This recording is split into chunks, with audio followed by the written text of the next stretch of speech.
Hello बच्चों, मैं स्मिता बिजलवान स्वागत करती हूँ आपका आईसीटी वर्चुअल क्लासरूम में। आशा करती हूँ आप सभी स्वस्थ होंगे और अच्छे से अपनी पढ़ाई कर रहे होंगे। बच्चों, आज हम पढ़ने जा रहे हैं क्लास 12 की केमिस्ट्री।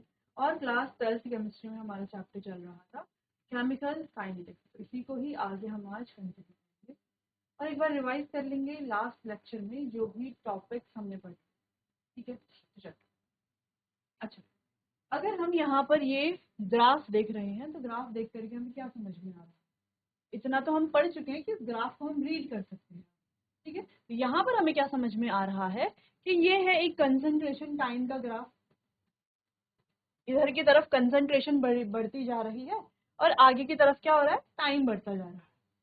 तो अगर हम यहाँ पर बी को देखें या ए को देखें, चलो मान लो पहले हम ए को देखते हैं। ए क्या है? रिएक्टेंट के लिए ग्राफ है।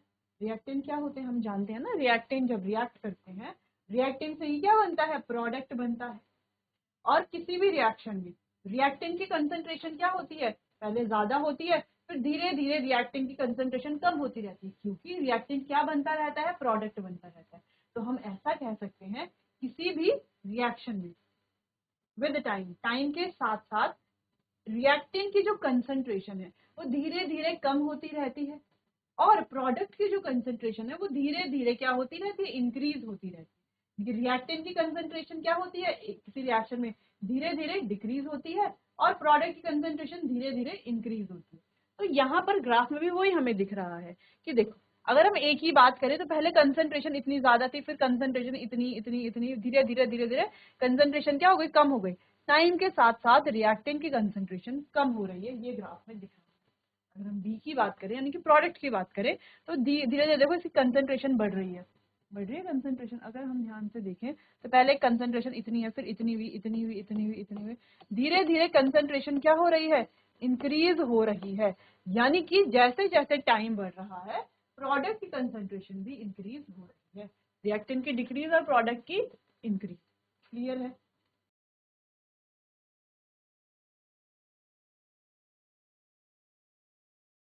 चलिए, तो आगे देख लेते हैं। बाकी हमने एक फ्लो चार्ट बनाया था कि ये टॉपिक हमें यहाँ पर पढ़ने हैं, जिसमें से इंट्रोडक्शन नीड ऑफ काइनेटिक्स हम पढ़ चुके हैं, एवरेज रेट, इंस्टेंटेनियस रेट हम पढ़ चुके हैं।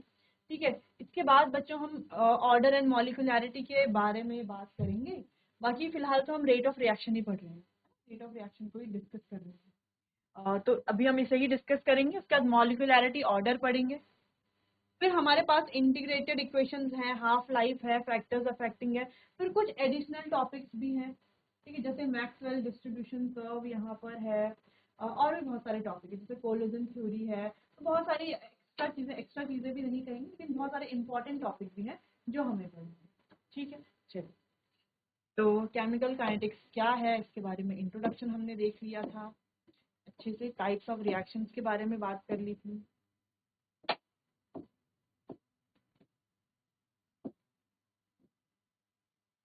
चलो, रेट ऑफ रिएक्शन कैसे कैसे हमें फाइंड करना है वो हमने देख लिया था बच्चों, और हमने यहाँ पर एक क्वेश्चन भी सॉल्व किया था जहाँ पर रिएक्शन का rate, rate of disappearance, rate of appearance, सब कुछ हमें फाइंड करना था।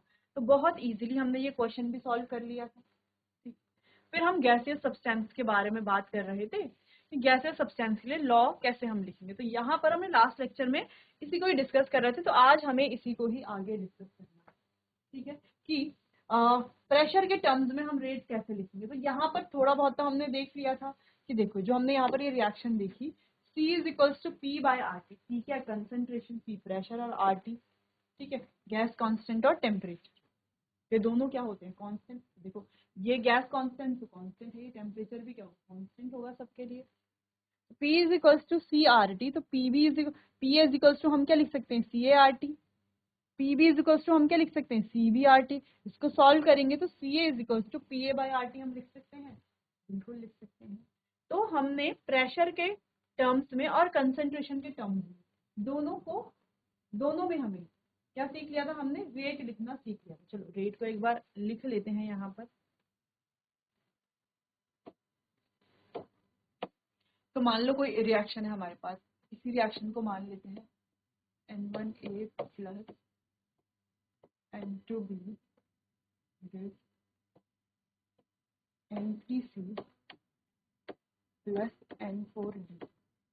ठीक है, तो देखो यहाँ पर हम रेट लिखेंगे दोनों टर्म में, कंसंट्रेशन के टर्म में और प्रेशर के टर्म में। तो देखो दोनों में लगभग सेम ही है, लेकिन बस कंसंट्रेशन की जगह प्रेशर आ जाएगा प्रेशर के टर्म में, लेकिन दोनों में सिर्फ डिफरेंस क्या है, यूनिट का डिफरेंस। ठीक है, चलो देख लेते हैं।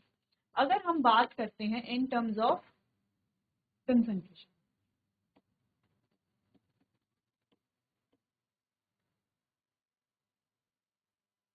इन टर्म्स ऑफ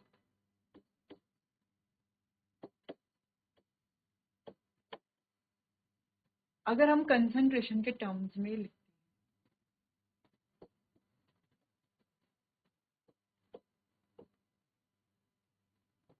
तो रेट क्या है,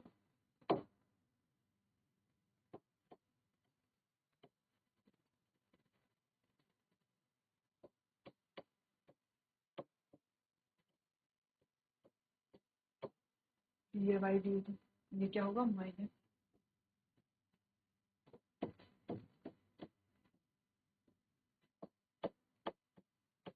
तो ये रेट लिखना हमने पहले भी सीख लिया था, तो इसको तो आप फटाफट से लिख लेंगे। ठीक है, रिएक्शन को देख करके देखो, रिएक्टेंट के लिए हम माइनस यूज करते हैं, क्यों, कंसंट्रेशन टाइम ग्राफ में सीखा था, एवरेज रेट इंस्टेंटेनियस रेट जब हम पढ़ रहे थे वहां पर पढ़ा था। और प्रोडक्ट को के लिए हम क्या करते हैं, पॉजिटिव यूज करते हैं, क्यों, क्योंकि देखो टाइम के साथ साथ इसकी जो कंसंट्रेशन है, अगर हम रिएक्टेंट की कंसंट्रेशन के बारे में बात करें तो कंसंट्रेशन क्या हो रही है, कम हो रही है। अगर हम चेंज इन कंसंट्रेशन के बारे में बात करेंगे तो वो नेगेटिव में आएगा, रेट नेगेटिव में आएगा, और रेट नेगेटिव में आता नहीं है, इसीलिए हम रिएक्टेंट में माइनस साइन। लेकिन अगर हम प्रोडक्ट की बात करें तो प्रोडक्ट में माइनस साइन यूज क्यों नहीं करते, क्योंकि टाइम के साथ उसकी कंसंट्रेशन बढ़ रही है, जब हम चेंज इन कंसंट्रेशन निकालते हैं तो पॉजिटिव में ही आएगा, तो यहाँ पर नेगेटिव साइन का कोई मीनिंग नहीं है, मीनिंग नहीं है तो लिखेंगे भी नहीं।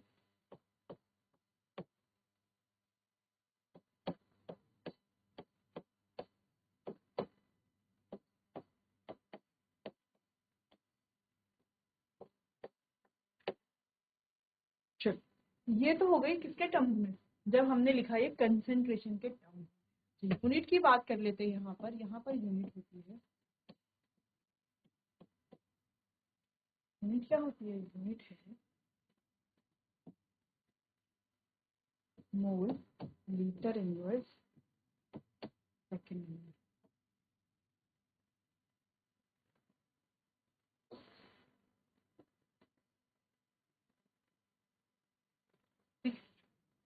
क्लियर हो गई। अब प्रेशर के टर्म्स में लिखते हैं, in terms of pressure.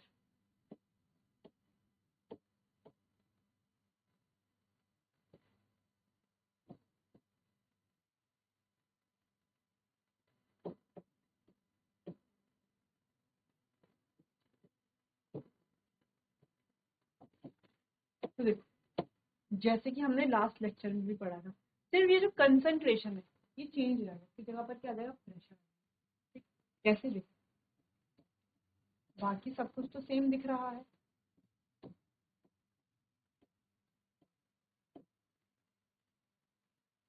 P A by D T.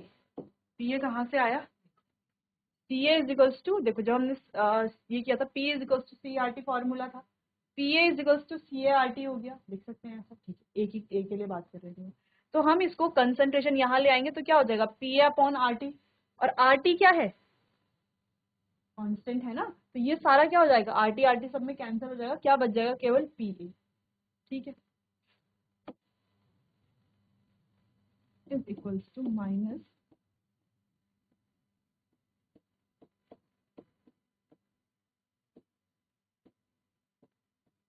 P V by D T.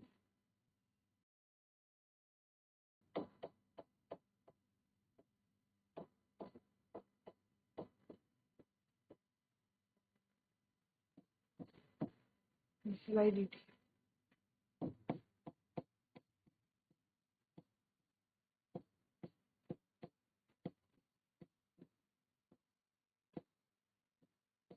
कुछ नहीं करना है, जो कंसंट्रेशन वाला हमने रेट लिखा है, प्रेशर वाला रेट भी वही है, प्रेशर के टर्म्स में अगर हम लिखेंगे तो सेम ही है, लेकिन केवल किसमें चेंज, जो कंसंट्रेशन है यहाँ पर चेंज हो रहा है, यहाँ पर कंसंट्रेशन है, यहाँ पर प्रेशर आ गया। अगर हम यहाँ पर यूनिट की बात करते हैं,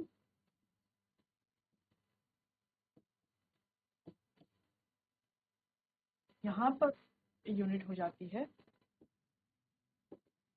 ATM सेकेंड इनवर्स।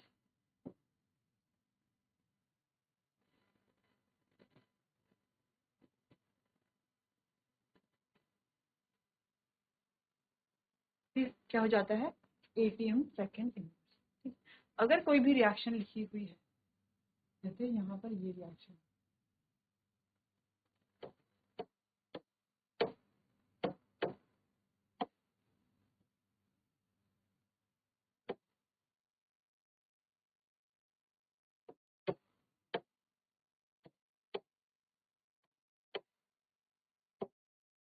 जैसे यहाँ पर ये रिएक्शन है सिंपल सी, तो इसके लिए रेट अगर हमें लिखना है तो हम कैसे लिखेंगे। तो ये रिएक्शन हुआ। अब कोई भी रिएक्शन हो, किसी भी रिएक्शन के लिए आप रेट लिख सकते हैं, बिल्कुल लिख सकते हैं, यूनिट आपको पता है, और प्रेशर के टर्म्स में अगर लिखना हो तो भी आप लिख सकते हैं। बात करते हैं कंसंट्रेशन और प्रेशर के बीच का जो रिलेशनशिप है वो क्या है, इसके बारे में बात करते हैं। ठीक है, पहले आप इतना नोट कीजिए, बहुत ज्यादा इंपॉर्टेंट ये है, नोट कीजिए।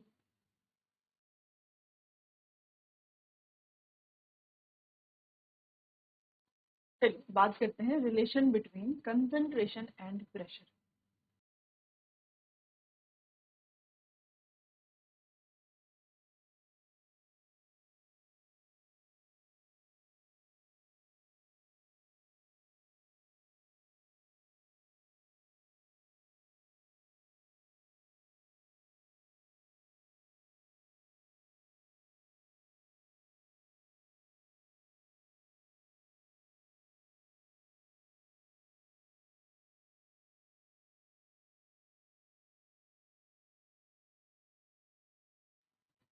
कंसंट्रेशन और प्रेशर के बीच का रिलेशनशिप देखते हैं।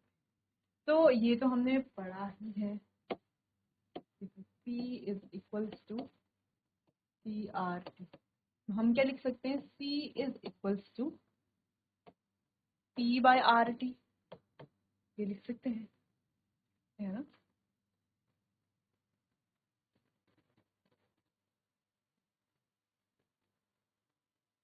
ठीक है, ये तो पहले भी डिस्कस किया, अब आप कहीं भी नया क्या, तो यही है ना, यही तो कंसर्न, यही तो रिलेशन है इनके बीच का।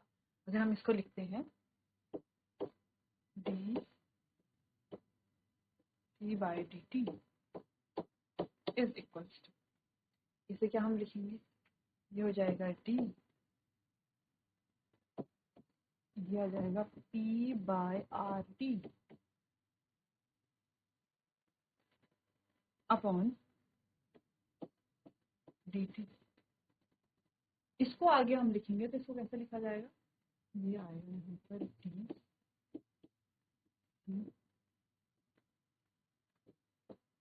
ये कांस्टेंट को तो इसके साथ लिखेंगे नहीं, ये आ जाएगा 1/RT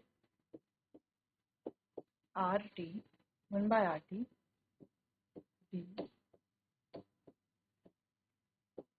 प्रेशर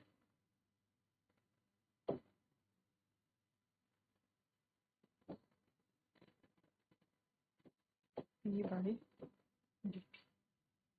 ये हो गया इनके बीच का रिलेशन।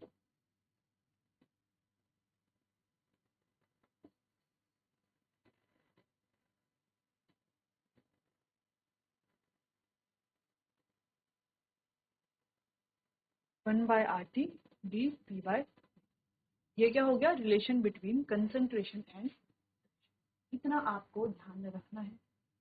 बाकी अगर आपको फाइंड करने के लिए आता है, वैसे आप खुद से फाइंड कर सकते हैं। ठीक है, अभी तक हमने इतना पढ़ लिया कि अब आप इससे आसानी से कैलकुलेट फाइंड भी कर लोगे, कैलकुलेट कर लोगे, डिराइव कर लोगे। क्लियर, चल इतना आप नोट कीजिए, फिर आगे बढ़ते हैं नेक्स्ट टॉपिक की तरफ।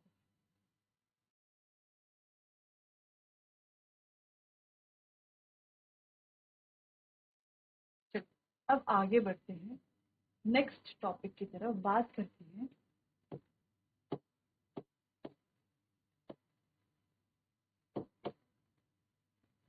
Elementary reaction and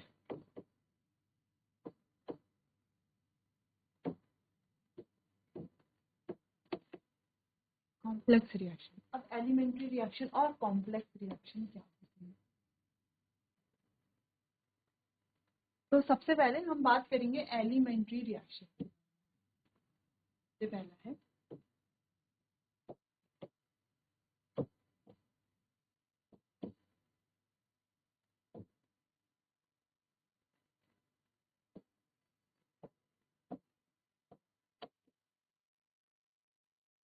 elementary reaction के बारे में बात करेंगे। अब ये एलिमेंट्री रिएक्शन क्या होती है और कॉम्प्लेक्स रिएक्शन के बारे में बात करेंगे। दो तरह के रिएक्शन हमारे पास। देखो बच्चों, सिंपल सी बात है, एलिमेंट्री रिएक्शन जो सिंगल स्टेप की रिएक्शन होती है, जो एक ही रिएक्शन में एक ही स्टेप में रिएक्शन कंप्लीट हो जाती है, वो गई एलिमेंट्री रिएक्शन। बाकी कॉम्प्लेक्स अब आप खुद से समझ गए होंगे, जिस रिएक्शन में एक से ज्यादा स्टेप लगेंगे वो होगी कॉम्प्लेक्स रिएक्शन। हाँ बिल्कुल ऐसा ही है। तो एलिमेंट्री रिएक्शन को जब हम डिफाइन करते हैं तो सिंपल सा लिखते हैं, these are the reaction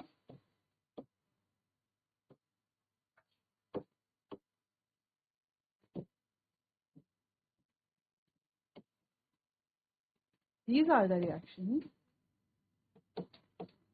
which are completed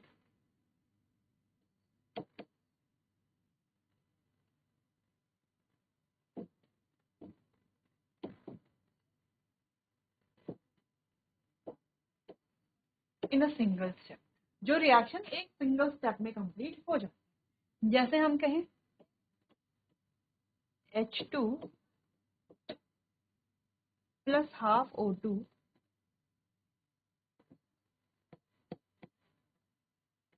give H2। तो ये क्या है? एक एलिमेंट्री रिएक्शन है जो एक सिंगल स्टेप में कंप्लीट हो रही है।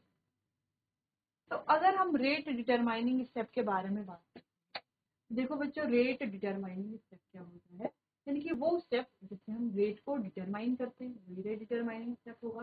तो रेट किसी भी रिएक्शन में रेट डिटरमाइनिंग स्टेप कौन सा होता है? जो उसका स्लोएस्ट स्टेप होता है, ठीक है, वो क्या होता है? Rate determining step. तो यहाँ पर ये आपको समझना है क्योंकि आगे हमारे काम आने वाला है।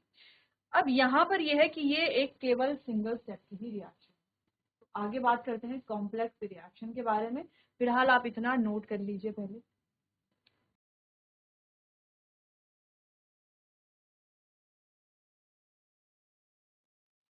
चलिए आगे बात करते हैं सेकंड, जो कि है कॉम्प्लेक्स रिएक्शन।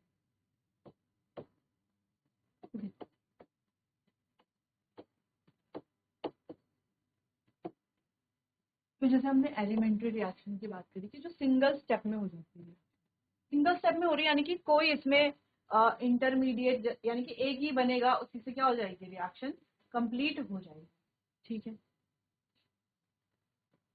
जब हम कॉम्प्लेक्स रिएक्शन की बात करते हैं, द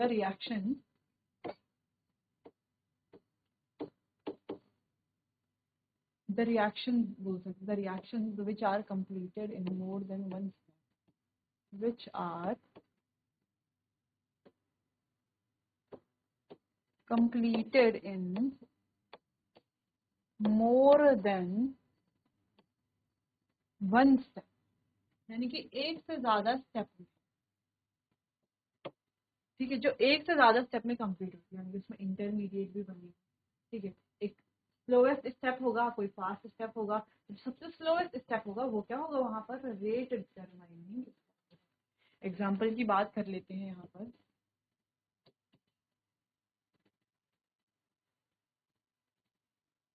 रिएक्शन है H2 प्लस Br2 2HBr, ये रिएक्शन। अगर हम इसके स्टेप की बात करें तो इसका पहला स्टेप क्या होगा? इस तरीके से हम लिख सकते हैं H2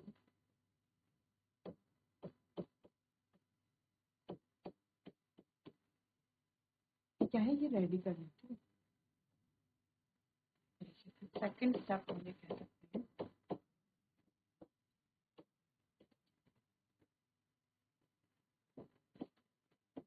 Br radical, Br radical. Third step में हम कह सकते हैं ये रेडिकल क्या होगा? 9 होगा, है ना।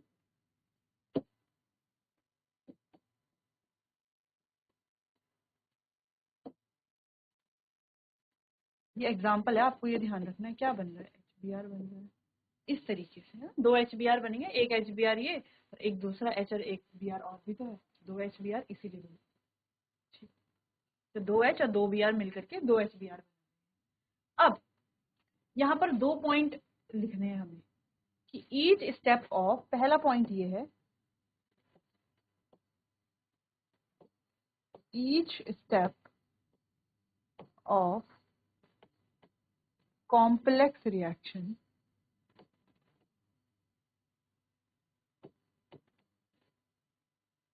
is an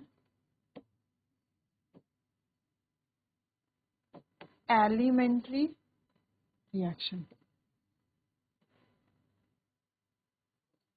यानी कि कॉम्प्लेक्स रिएक्शन का हर एक स्टेप क्या होगा, एलिमेंट्री रिएक्शन होगा, चाहे वो ये है, ये है, ये है, क्योंकि अपने आप में एक ही तो है, ये भी अपने आप में एक ही है, तो हर एक स्टेप क्या होगा, एलिमेंट्री रिएक्शन होगा। ठीक है, सारा नहीं, पूरा तो ये कॉम्प्लेक्स रिएक्शन है, लेकिन हर एक स्टेप क्या होगा, एलिमेंट्री रिएक्शन होगा।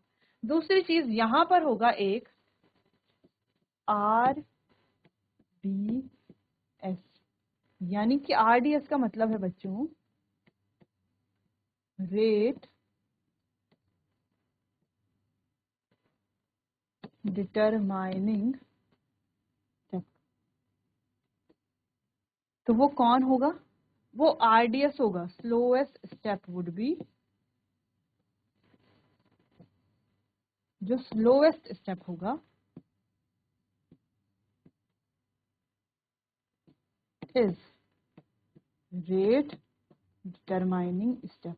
जो यहाँ पर स्लोएस्ट स्टेप होगा वो क्या होगा, रेट डिटरमाइनिंग स्टेप होगा, उसी स्टेप की मदद से हम रेट डिटरमाइन कर सकते हैं। अब मान लो कोई रिएक्शन ऐसी है उसमें तीनों ही स्टेप फास्ट स्टेप है ना, तीनों ही स्टेप क्या है, फास्ट स्टेप है, 3 स्टेप है और तीनों ही फास्ट है, लेकिन उन तीनों स्टेप में से एक स्टेप तो ऐसा होगा जो थोड़ा क्या होगा, स्लो होगा बाकियों के कंपैरिजन में, थोड़ा भी स्लो स्लो होगा बाकियों के कंपैरिजन में, वही क्या हो जाएगा, रेट डिटरमाइनिंग। ठीक है, स्लोएस्ट स्टेप होता है रेट डिटरमाइनिंग स्टेप, ये आपको ध्यान रखना है। तो ये बात हो गई कॉम्प्लेक्स रिएक्शन के बारे में।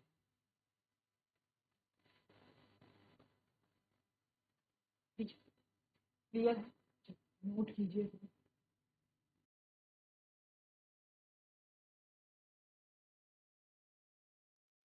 चलिए अब बात करते हैं नेक्स्ट टॉपिक, जो कि है लॉ ऑफ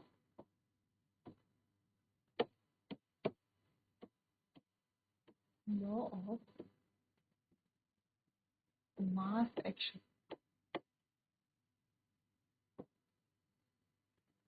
अब ये लॉ ऑफ मास एक्शन है, तो क्या है, लॉ ऑफ मास एक्शन कहता है कि कोई भी रिएक्शन, वहां पर जो रिएक्शन का रेट एक गिवन टेम्परेचर, वो डायरेक्टली प्रोपोर्शनल होगा किसके, उसके कंसंट्रेशन ऑफ रिएक्टेंट, रिएक्टेंट के concentration raise to the power to their stoichiometric coefficient, यानी कि उनके स्टोइकियोमेट्रिक कोफिशिएंट के वो इक्वल होगा।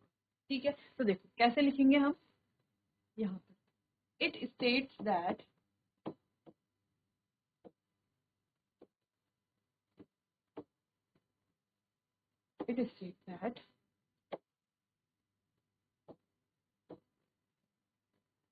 rate of a reaction at a given temperature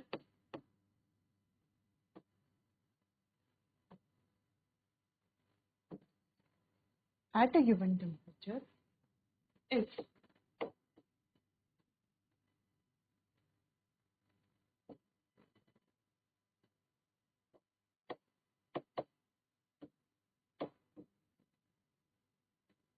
directly proportional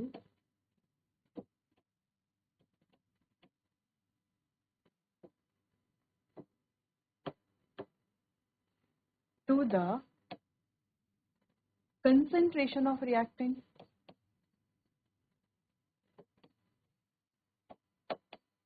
to the concentration of reactant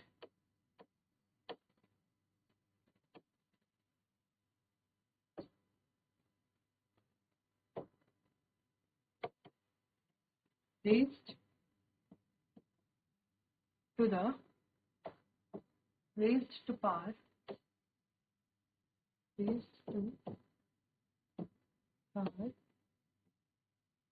equal to their stoichiometric या stoichiometric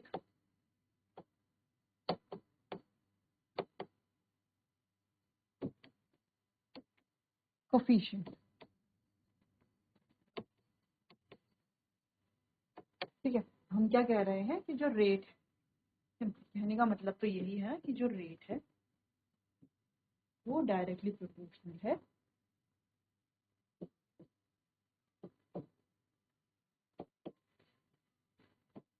concentration of reactant के।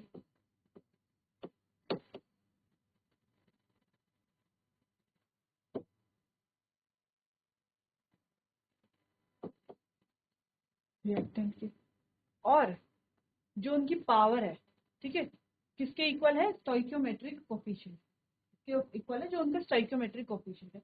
जैसे हम कोई रिएक्शन यहाँ पर लिख लेते हैं, जैसे मान लो एग्जांपल के लिए, अच्छा ये जो है, अच्छा एक और पॉइंट यहाँ पर लिखना है, इट